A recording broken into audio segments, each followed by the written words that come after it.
अरे बच्चों, एक मस्त कहानी सुनोगे? सोचो, अगर कोई बच्चा बिना रोए, बिना किसी की गोद में आए, सीधा सोने के मुकुट और चमकते हाथों के साथ प्रकट हो जाए और उसके 4 हाथों में हो शंख, चक्र, गदा और कमल।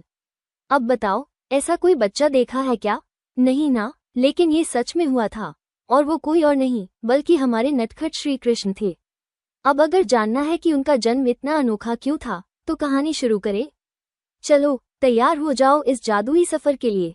जन्म कर्म दिव्य में हम युहेति तत्त्वतः त्यक्त्वा देहं पुनर्जन्म नयति मामेति सोऽर्जुन।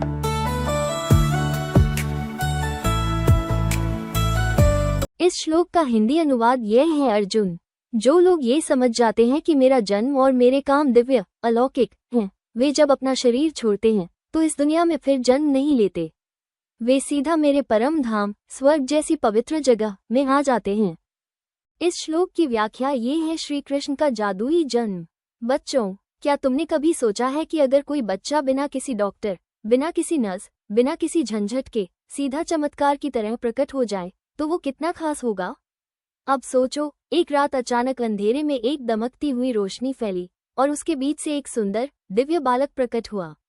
लेकिन रुको, ये कोई साधारण बच्चा नहीं था।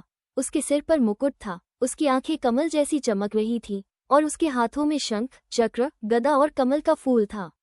यह कोई और नहीं बल्कि स्वयं भगवान श्री कृष्ण थे।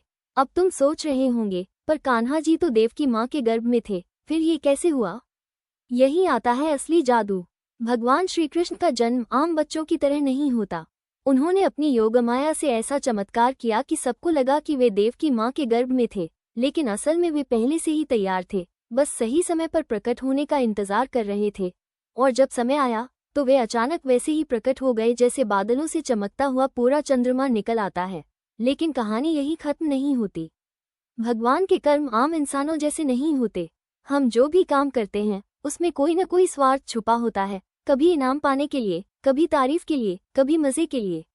लेकिन भगवान जो भी करते हैं सिर्फ और सिर्फ अपने भक्तों के कल्याण के लिए करते हैं। अब सबसे बड़ी बात, जो भी श्री कृष्ण के जन्म और लीलाओं की यह दिव्यता समझ ले, उसे इस दुनिया में दोबारा जन्म नहीं लेना पड़ता। वो सीधा भगवान के धाम चला जाता है, यानी गोलोक धाम का VIP पास फ्री में। तो बच्चों, अगर आपको ये कहानी मज़ेदार लगी और आप और ऐसी कहानियां सुनना चाहते हैं तो वीडियो को लाइक करें, चैनल को सब्सक्राइब करें और इस कहानी को अपने दोस्तों के साथ शेयर करें। जय श्री कृष्ण।